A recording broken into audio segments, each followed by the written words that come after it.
in listen-only mode. Good morning and good afternoon to all those that have joined us for the webinar series on older LGBTQI2S people. My name is Jane Barrett and I have the pleasure of being Secretary General of the International Federation on Ageing. The IFA, in co-equal partnership with SAGE and Egale, are very pleased to be presenting to you today our second webinar. My role this morning is to introduce our moderator. Dr. Amy Dupree is an internationally renowned expert on lifestyle issues related to ageing. In Canada, she works with a number of organisations and consults with BMO Financial Group as a life transition expert. Dr. Amy, as she is affectionately known, uses her extensive gerontological social work background to give practical advice and to get people thinking about retirement but older ages in a different way.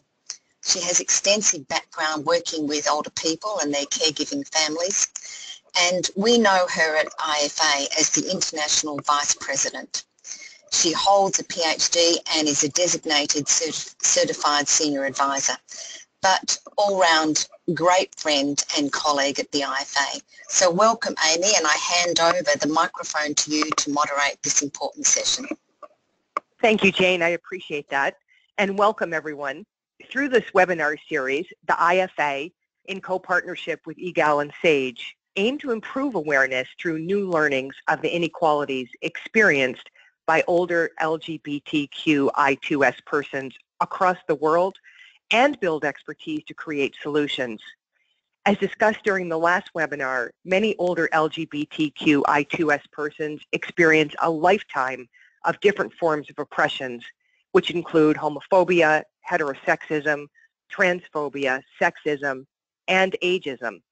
And they're less likely to access services and support through general programs because they fear experiencing discrimination and harassment.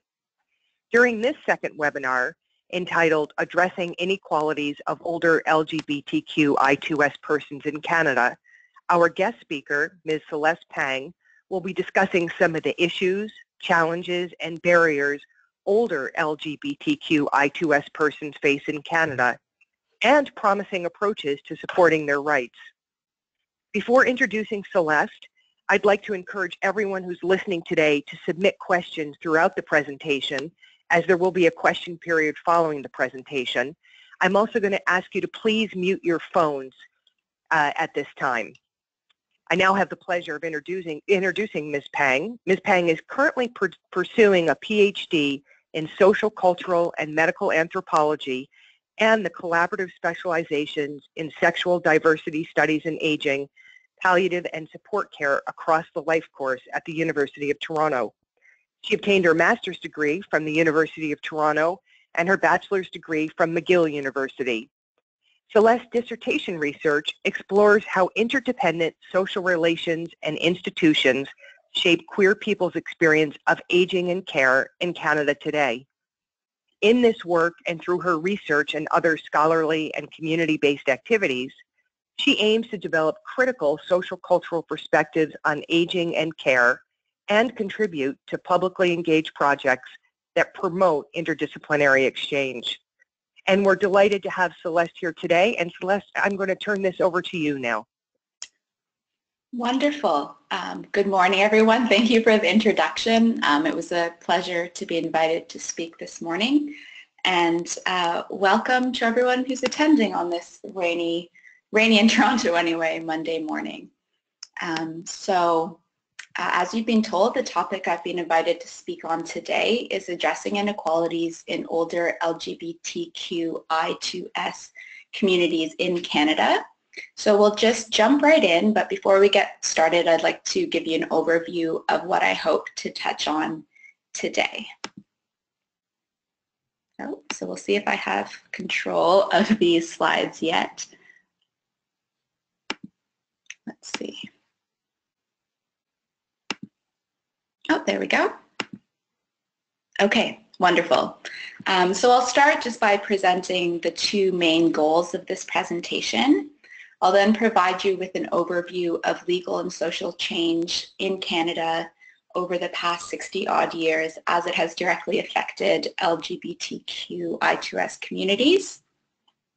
I'll then move to a discussion of my own ethnographic research and the Canadian-based literature on aging and older adults in these communities, and close with a discussion of some of the opportunities and further conversations that I think are important to be had about addressing inequalities. So the two main aims of this presentation this morning is to help you to gain further understanding of the legal and social landscape of LGBT rights in Canada over the past 60 years. Some of this will be a refresher for some of you, and hopefully for others it'll help deepen your familiarity with what has happened in Canada. And secondly is to help you to become acquainted with the existing Canadian-based research and findings, and from there help you to develop your own critical thinking and lines of questioning about what further research and advocacy there is to be done.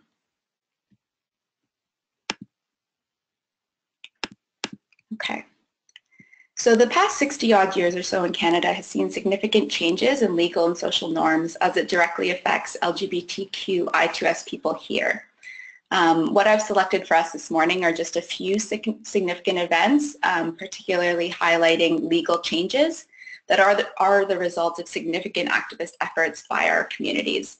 So this is by no means a comprehensive list, but it's just to give you a sense of where we're coming from and where we're currently at. So you can see these dates on the slides. In 1969, homosexuality was decriminalized in Canada, and it was removed as a mental disorder from the DSM in 1973. So if we think about it, this is actually not that long ago, despite the progress that has been made. In 1978, so roughly 10 years later, Canada gets a new Immigration Act. Under this act, homosexuals are removed from the list of inadmissible classes. In 1980, Bill C-242, an act to prohibit discrimination on grounds of sexual orientation, gets its first reading in the House of Commons. The bill, which would have inserted sexual orientation into the Canadian Human Rights Act, did not pass. 1 year later, in 1981, more than 300 people are arrested following police raids at 4 gay bathhouses in Toronto. The next night, about 3,000 people march in downtown Toronto to protest these arrests. This is considered to be Canada's Stonewall, so a bit of a watershed moment in terms of visibility and activism. Next slide. Okay. So moving on, in 1992 was when the federal court lifted the country's ban on homosexuals in the military, allowing gays and lesbians particularly to serve in the armed forces. In 1995, an Ontario court judge found that the Child and Family Services Act of Ontario infringed on Section 15 of the Charter by not allowing same-sex couples to bring a joint application for adoption. So it was in this year that Ontario became the first province to make it legal for same-sex couples to adopt. And in 1996, so a good 16 years after the first bill was brought forward, the federal government passes Bill C-33, which adds sexual orientation to the Canadian Human Rights Act.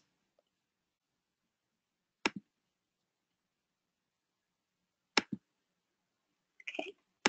And the last slide here, so moving on to the 2000s, which is what we're in now. So in 2005, Canada became the 4th country to officially sanction same-sex marriages nationwide.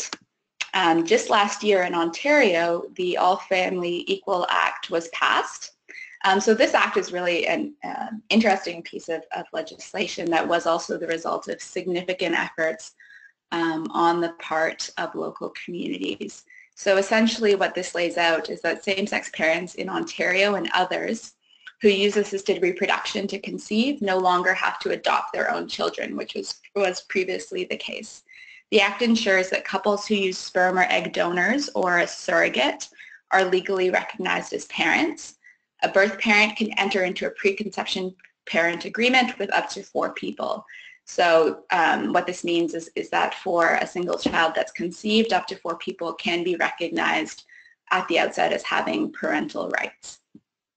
And finally, just last week, June 15th, 2017, Bill C-16 passed. So what this means is that the Canadian Human Rights Act and the Criminal Code are to include gender identity and gender expression. The legislation will make it illegal to discriminate on the basis of gender identity or gender expression. So again, these are just very few points to bring forward to you to give you some sense of how the landscape of rights has changed over the time that those who are considered older adults today have lived and have aged. There are, of course, many ways to contextualize this time period. So, for example, some of the other changes that are quite relevant in terms of rights and inequalities are changes in immigration laws, in welfare reforms, in national discourses of multiculturalism, of recognitions of Indigenous sovereignty and lack thereof. These are all also very significant in this landscape.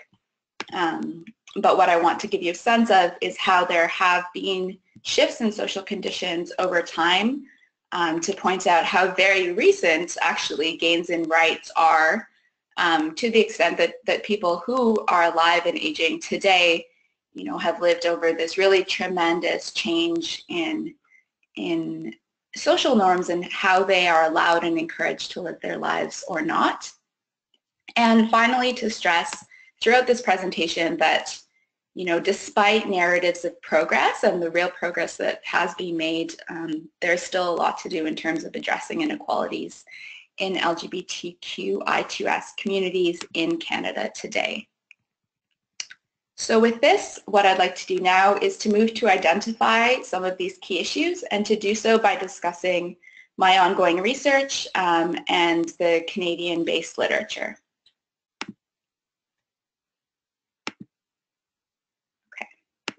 So I'm currently in the midst of my dissertation research in anthropology, as you've been told, and most broadly, my research explores the experiences of aging and care of LGBTQ people in Canada today.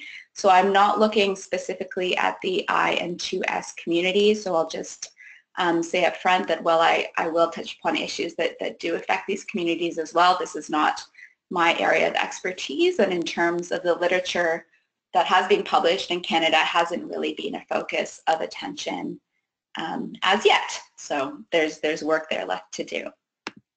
So my key research question is, what are the interdependent social institutions and relations that shape LGBTQ people's experiences and perspectives of aging and of care, and how are they shaping them? So for example, what are the legal norms, what are the social norms that shape how we're organizing our healthcare systems, our welfare systems, our intimate relationships with other people, and what kind of relations amongst people are developing from this? And if we analyze on a larger scale, what are those social and structural conditions that are having direct effects on the quality of life of older LGBTQI2S people? So the research that I do is qualitative and ethnographic, and it departs from the lived everyday experiences and concerns of my research interlocutors. So essentially the older people who I speak to and spend my days with. So I'm currently in the midst of the fieldwork phase of this project, which upon completion will include over a year of research among older LGBTQ adults and members of their social and support networks. So essentially what this looks like is I hang out with people all day for a year. This is called participant observation. I also use informal and semi-structured interviews and life stories to learn more about older LGBTQ people's everyday experiences in their current living environments and their relations of care today, as well as in the past. So my participants include people over 60 years of age with complex and/or chronic care needs who are living in long-term care homes and outside of institutions in the community, but who are receiving significant levels of supports. So for example, someone living in a subsidized apartment and accessing resources from a variety of healthcare institutions and non-governmental organizations. So important to this inquiry is developing an understanding of people's experiences over the life course and how their subject position in Canada as lesbian, gay, bisexual, trans, queer, or whatever non-normative identification it is that people have held in a time of significant social change, how this has contributed to their life possibilities, so both the constraints that they face and the opportunities that they have, and to analyze this in light of current societal and structural conditions. So what does this look like? I'd like to introduce you to two fictionalized people who I've met through the course of research to kind of ground what this research is and what the key issues are. So I'm going to present you two ethnographic vignettes based on my research with two interlocutors, Bob and Stella. So these names are both pseudonyms, and I've changed details to ensure their confidentiality. What I'd like you to listen for here are some of the larger social and structural factors that are influencing these individuals' life possibilities in old age. These are not meant as representative of the experiences of all LGBTQI2S people because these are incredibly varied, but you can rather think of them as stories to prompt your own line of questioning and action. So we'll start with Bob, and I'll read to you here. I got in touch with Bob through another research interlocutor, a friend of his. I buzzed up to his apartment and walked in as instructed, calling hello and following the voice that called back from the far end of the apartment, past the living area. It's a subsidized housing spot. Among other units, this one is handicapped equipped. Passing over the carpeted floor, I enter a room with the faint air of cigarette smoke, Bob's one vice, he tells me. A large TV, a walker with rainbow paraphernalia, pill containers, and the evidence of breakfast among that which is between us as I settle myself into a chair. Bob speaks to me from his bed, describing to me the roster of people who come in to help him, housework, dishes, bathing, arranged by a local AIDS organization, how each has their specified task, how no one will be like the first one, and people can be rude or nice enough, and he has little control. It's all a facade, Celeste, he says, and he's been close to death many times, and when it comes down to it, it is just him, alone. He tells me about his friends, who are good ones, the disintegration of a long-standing group because they can no longer smoke outside on the patio. The little things that make all the difference, I think. Auntie M on the phone and his feeling that she must know that he's gay.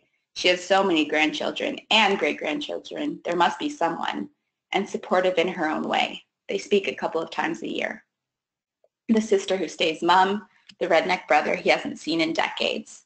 These figures he conjures up for me as I sit amongst the other things that populate the room. Bob speaks of his frustrations and his gratitude for the helpers, for his friends, for the good luck of long-term disability. He tested positive for HIV 3 months after transitioning from a temporary to a full-time position at a large company, meaning that along with his pension contributions he made as a lifelong worker to his Canada pension plan, he is closer to scraping the underside of the poverty line. What good luck, the timing and nature of sickness. So that's Bob, and we'll move back to analyze these in a moment. So the second person I'd like to introduce you to is Stella. So again, anonymous. Sorry, this is a pseudonym and modified story, but again, representative of real life experiences. So Stella is an older trans woman who resides in a publicly subsidized home. She was admitted here 5 years ago following a steady decline in her physical mobility.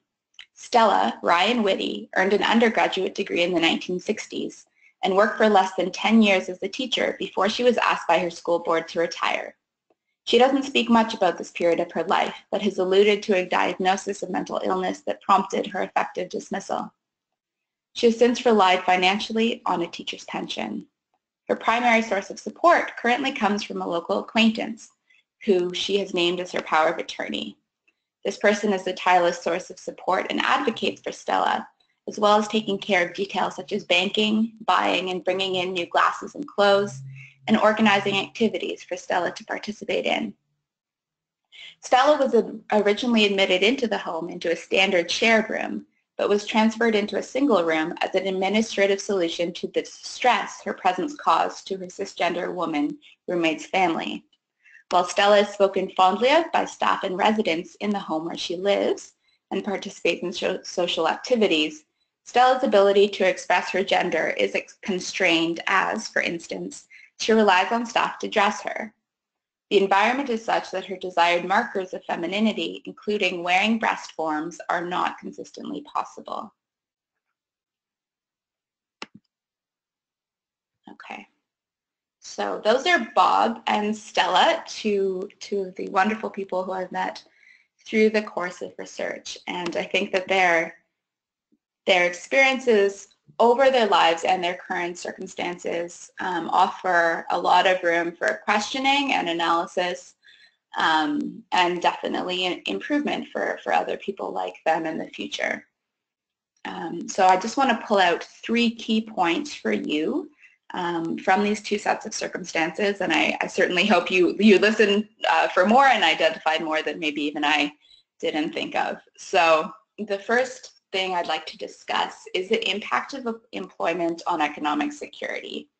So in these cases, specifically full-time legal employment in a unionized environment, which is certainly not the case for many people. So you can notice that Bob, for example, benefited from having a private disability insurance. He had a history of paid employment and was employed full-time when he tested positive. So what this meant was, as he aged, he has greater financial resources than he otherwise would have. Stella also has a history of paid employment as a teacher, leaving her with more substantial pension support. Many of my research interlocutors do rely on a minimal Canadian pension plan, Canada Pension Plan, and a guaranteed income supplement, and many seniors survive on this also. So this is to say that I think that these are very important supports that are available to Canadian citizens. It certainly doesn't allow people to live wealthy lives, but it is something. So in this sense, Bob and Stella's security in later life is less precarious than many other older LGBTQI2S people. So we can think here about people with less economic security, for example, without a history of legal work for whatever reason this may be, people who have lost employment because of illness or employment discrimination because of their sexuality or gender expression. These are all things that are quite pertinent within LGBTQI2S communities, and I think really surface when people do get older and have care needs and do depend on other people to help to support them, and financial resources make a large difference in terms of what money can buy and the help that money can buy also. So we'll move to a discussion later about potentially what we can change here in our social landscape. So the second thing I'd like to pull out from these 2 sets of stories are the mixture of supports that Bob and Stella do have at hand, specifically the importance of healthcare, housing, and quite significantly, friendships.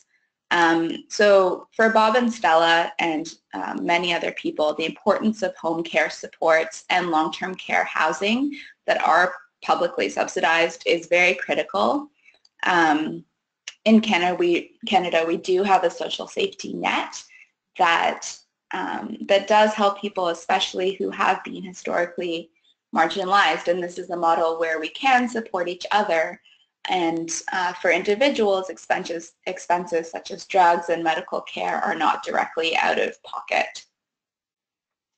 In Canada at the moment, there are discussions about the aging population and the potential stress this may have on the healthcare system and how we're going to reorganize things and kind of what the distribution is between public and private input here is up in the air and is a topic of conversation in many fields. There are also discussions within healthcare service providers and organizations regarding the need for education around LGBTQI2S inclusion. So of course there's always room for improvement at the micro level in terms of how healthcare is delivered, how staff interact with clients. But at the baseline, I think that it's what these cases show is that it is quite important to maintain a publicly subsidized system where people can be supported and have a place to live and have others to take care of them, especially when this housing and care would not be found from other sources. So departing from Stella and Bob's circumstances, which are urban, they are living urban lives. In terms of healthcare and housing, we can also think about inequalities amongst rural, urban, and remote communities.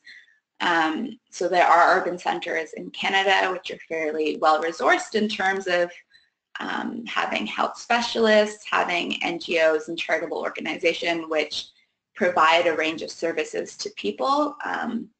But there is less access to this kind of support in rural and remote areas where, believe it or not, older LGBTQI2S people also live.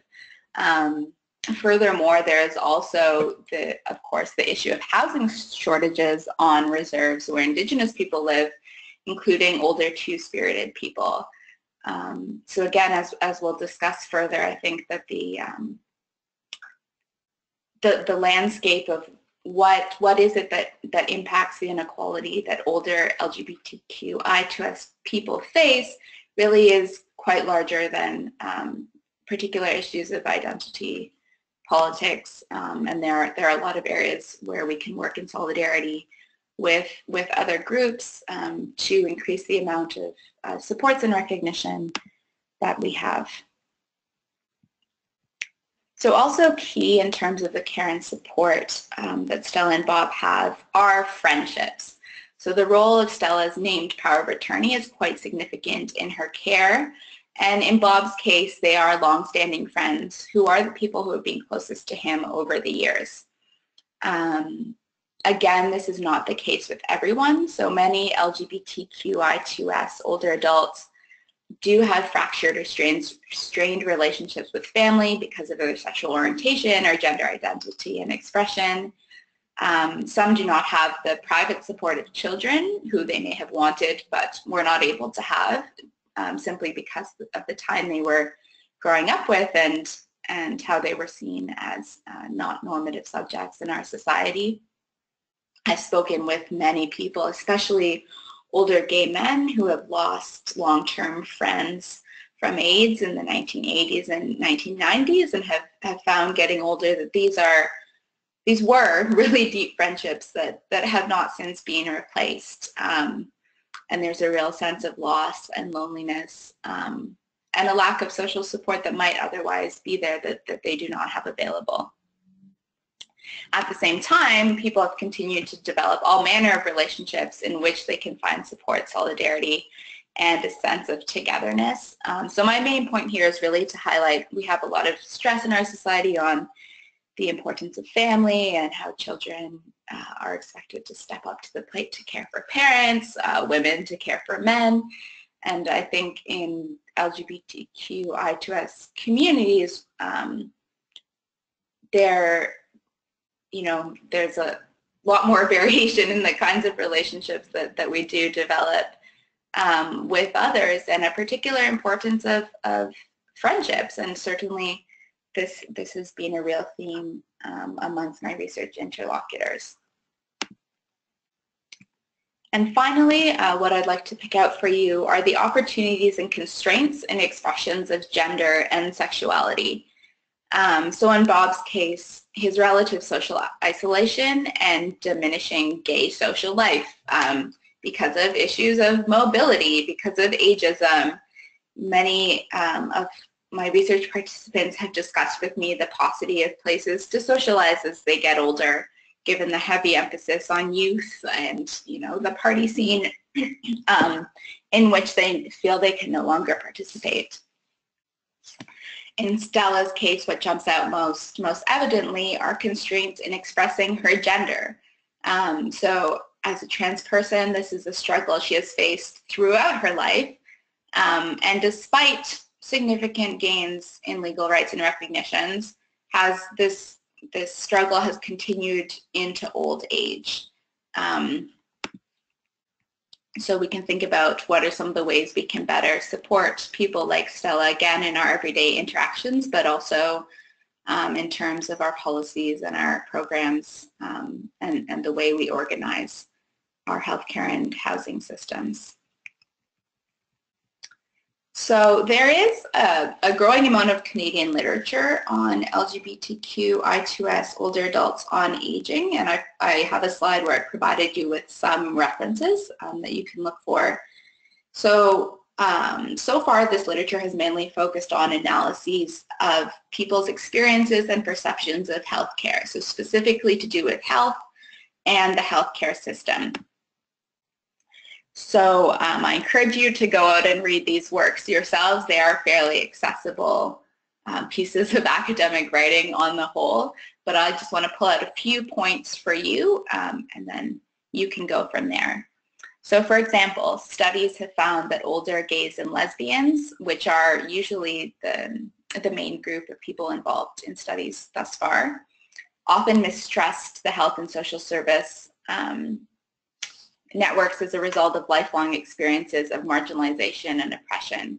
So this includes a fear of discrimination in long-term care settings, and for people who do live in old age residences, a feeling of a lack of security about being open about their sexual orientation.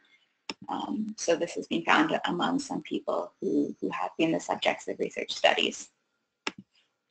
Relatedly, studies have found how both real and anticipated discrimination impact how older LGBT people use services and also how their caregivers interact with services. And this anticipated discrimination, you know, whether or not it would result in practice, often deters lesbian and gay seniors and caregivers from making themselves visible. On the flip side, scholars have also found that professionals within the healthcare system often overlook the possibility that some of their aging clients may not be straight, essentially, thus perpetuating a sense of invisibility and marginality. And I've certainly heard this from healthcare providers who I've spoken to seeking further people to speak to with my research that, you know, we don't have these people in our services. And, you know, they probably do.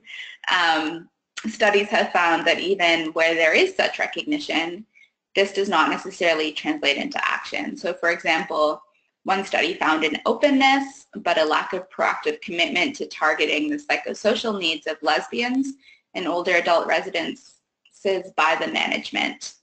An Ontario study identified a lack of LGBTQ education among home care workers, so people actually going in and providing support in the home, and argued for a need for further workplace education. And finally, research has also shown that older lesbian and bisexual women experience barriers to accessing needed care and lack additional supports with which to supplement publicly funded home care. So this is also the case with some of the people who I've spoken to through the course of my research, who don't necessarily have those personal networks to buttress the support that they can access from the healthcare system and non-governmental organizations that support LGBTQI2S people and or seniors. So for example, you know, you have someone who's single, living alone, they need to go to the hospital, you know, have a procedure done. How are they going to get home from the hospital, right? You know, if you don't have a car, or you have a car, but $25 to pay for parking is a lot, and you don't have someone who you can call to pick you up, what then, right? So they are these additional supports that people, especially who do have fragmented relationships with family, who do not have those close friendships and don't have the resources to otherwise pay for someone to accompany them or transportation to get them home. These are some of the issues that they face. Okay, moving on to the next slide. So what do we do with this? I'm going to offer a few suggestions, but I really don't want to be prescriptive. I think you all, I think I see 27 attendees here, you know, have your own interests, your own fields of work, your own experiences. And I hope what you can take from this presentation are really some points of further questioning for yourselves and some ideas about, you know, where you can go with helping to address the inequalities that older LGBTQI2S people do face. From my end, in terms of research, why is it worth paying attention to and analyzing the life conditions of this group of people? So personally, I think, as we've discussed, there are significant social and legal changes that have directly affected the lives of LGBTQI2S people in Canada. And furthermore, the current living conditions of my research interlocutors and the relations of care that they're part of are directly influenced by the current structure of healthcare systems, welfare systems, what's prioritized, particularly as many people do rely upon social supports for housing and security. And I think that, you know, from this perhaps unfortunate position of marginality on multiple fronts, their experiences and current situations can shed light upon systemic gaps and issues that are present, as well as, you know, inspire ideas for better possibilities for care for older members of our society, regardless of sexual orientation or gender expression. So while there are particular issues and inequalities that LGBTQI2S people face, I think really what many people's circumstances point to are these bigger issues that affect everyone, or everyone eventually, if we're so lucky as to get old. So what can we do? I think one thing on a very practical day-to-day level is to connect with people of other generations and learn from them. So I've certainly had the great privilege of speaking with a lot of people through interviews or through participant observation, and the wealth of knowledge and insight and perspective that they have is really transforming and really invaluable. And this includes people who you may have to go out of your way to meet. So, you know, I speak with a lot of my research participants who live in long-term care homes, and I think, you know, these are really incredible people who have, you know, lived these amazing lives, and I would never have otherwise encountered them if it wasn't through this research. So it's a great thing that I am now, but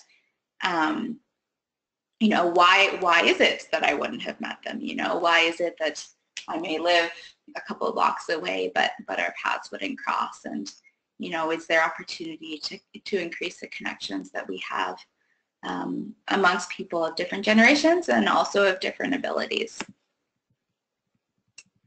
So following from this, I think that we really do have the opportunity to imagine and to foster spaces where we can define and develop ways of life for ourselves with a diversity of other people. So this could have to do, and again, you can do your own thinking here, but this could have to do with the kinds of social spaces that we have. So do we have places that are accessible for people with a variety of abilities to get into and to spend time there?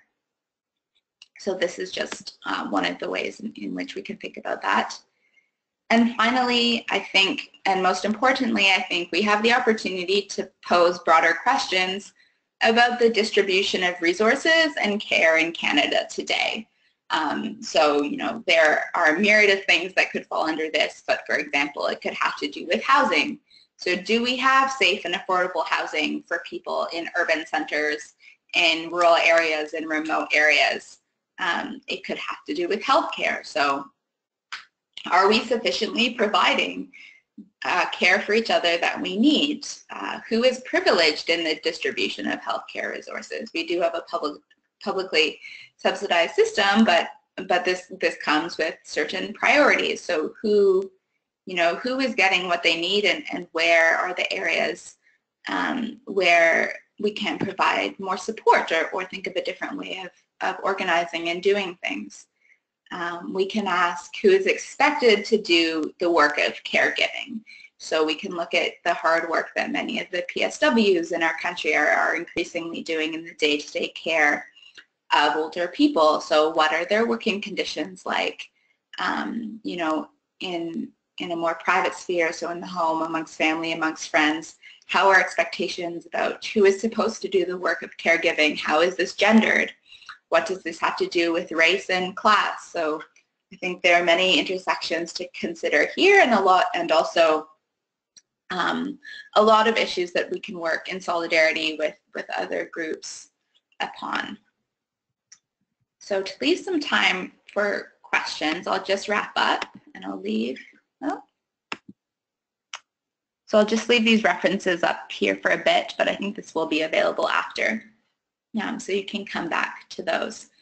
So in conclusion, I think that when it comes to the inequalities facing LGBTQI2S older adults in Canada today, some of the key issues that surface of those are those of healthcare organization and delivery, of housing, and perhaps more amorphously, but very importantly, in societal norms that sustain conditions where certain people cannot thrive in the ways that they want to. And we continue to live in a society where transphobia, homophobia, ableism, ageism, all the isms remain rife despite progress in rights-based protections.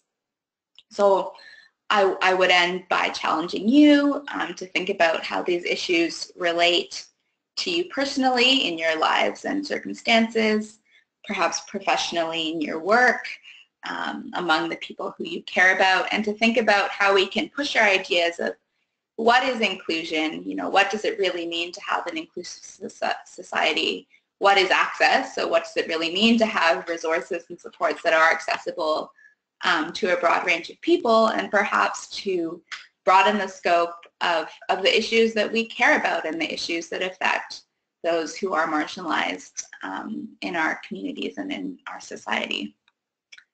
So with that, I will wrap up, and thank you again for joining us this morning. Thank you, Celeste. I really, really appreciate, on behalf of the group, this very thoughtful presentation. And you raised a lot of excellent points, and I know all of us who are participating in this will go away thinking about these. I want to encourage people to submit questions. We have a question period right now. I have a couple questions, but we'll have time for more than that, so please submit questions at this point. And Celeste, I'll start with a question that okay. In Toronto, we're yes. planning mixed model housing that will yes. include condos and long-term care facilities. What do you think of this intergenerational housing model, and from your expertise, what needs to be done to make that work? Okay, big question, important question. So first I would say I think that this kind of housing model is amazing, particularly in terms of having, different generations of people in closer proximity and able to mix and socialize together. I think it's very wonderful.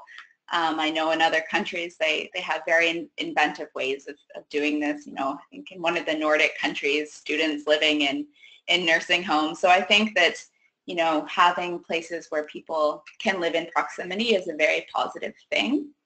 The one challenge I think that this also does present, and in Toronto particularly, in housing in general, is the issue of, economic inequality and who will be able to live in these kinds of places, So I think that certainly in this case, private industry can play a role in putting up the buildings and developing these buildings, but I don't think that should replace the public sphere, and I wonder how this is going to be, how this will work in practice. So who will get these spots, and yeah. It's a challenging model, and I know you referenced the model of students living in nursing homes. There's been a lot of publicity about that, and that the benefits to both sides of that. And I think as also someone who's living in Toronto, I'm anxious to see how this model works in our community, where people are living intergenerationally in a very planned way, not just a happenstance, and how we're able to accommodate that. And I think your comments about that are insightful, that it's going to be a challenge about the mix of private industry and public, what we do with that. There's another question I want to ask. Sure. This is about the fact, as we've talked about over and over, and you talked about in your presentation, that older LGBTQI2S persons really have experienced a lifetime of prejudice and discrimination. Yeah. And so when you think about Canada in this, what's changed for them, if anything, in this new era in Canada? As some people would say, especially in a country such as ours, where legislation has been so supportive and there's been such progress, it may be suggested that the LGBTQI2S community has made it, if you will. And I'm curious, does your research support that or refute that assumption? And how do you see things today? I appreciated you going through that, the legislative changes and what's occurred. And as you said, a relatively short period of time. Yes. And so, I think that contributes to people thinking that the LGBTQI2S community has made it. So I'll turn it over to you to answer that. Certainly. Well, I would start by saying I think that made it is a very final kind of statement, and I think in the best world we've never made it, right? Things can always be better for more people. I can say from the people who I've spoken with that in terms of these broader legislative changes, actually in practice, it's more the knowledge that these changes have been made that people turn to. So it's not necessarily that people have chosen to marry. It's not necessarily, that people have chosen to adopt the minute that they had the right to. It's more this sense of being recognized and knowing that they do have recourse to the law should something come up, that I think does encourage a further level of comfort in their own being out in society. And I think that we have definitely made a lot of progress, but I would say, and this comes on many fronts, that this is progress for some people still, right? It's still selective, and the issues that the older people who I've spoken to face don't always have to do with LGBT rights and recognitions. It can also have to do with how they're treated as racialized people in our society.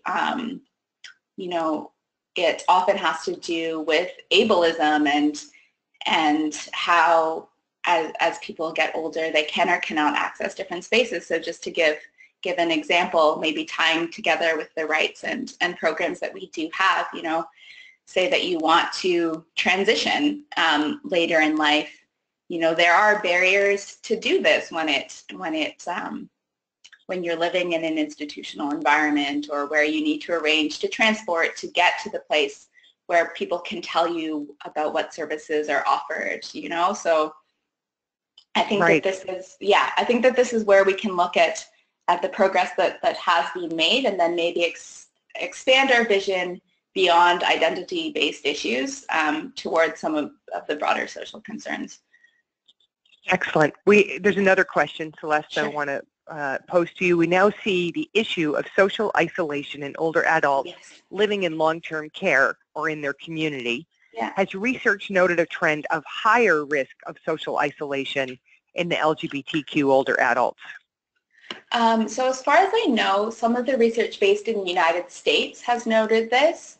The Canadian-based research, this issue of social isolation is something that often comes up in the commentary, but in terms of a statistical analysis, this isn't something that we have. I would say, yeah. Yeah. Not yet, yep. And it's always hard to know when we talk about the U.S. versus Canada if that is transferable, right? Because of different cultural issues in our two countries. So definitely. There's another question here that's been asked. What other avenues for research would you recommend for LGBTQI2S living in rural and remote areas? For research? Yes.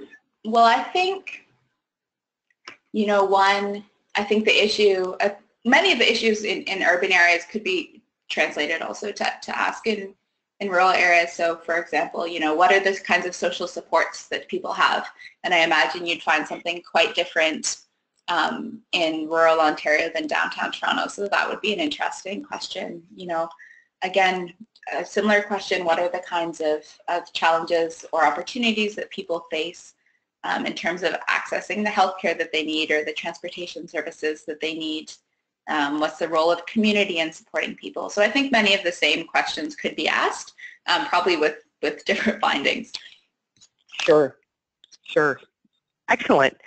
Well, I'm so appreciative of this information, and I know that our attendees are as well. And there seem to be no other questions, so I'm going to just wrap this up for all of us. And I think this is important because this ties to the conference that we will be having in 2018 that I'll talk about momentarily.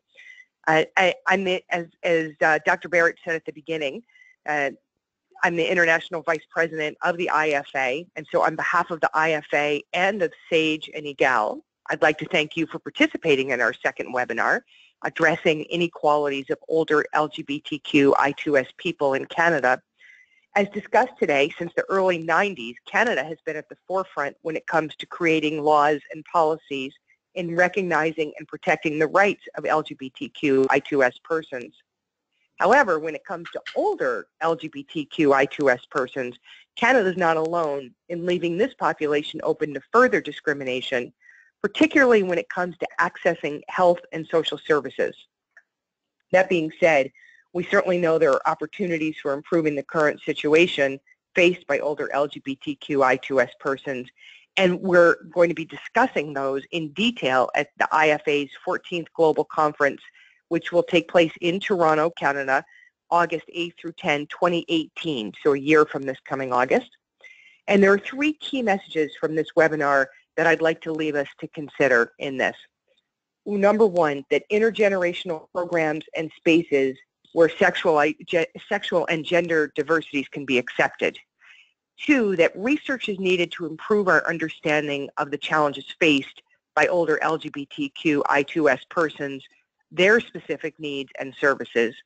And then three, that protecting the rights of older LGBTQI2S persons through the provision of adequate support and services is vital. And I'd like to encourage everyone to visit the conference website, which is IFA2018.com, IFA2018.com. There you can learn more about the conference, you can register, you can submit an abstract.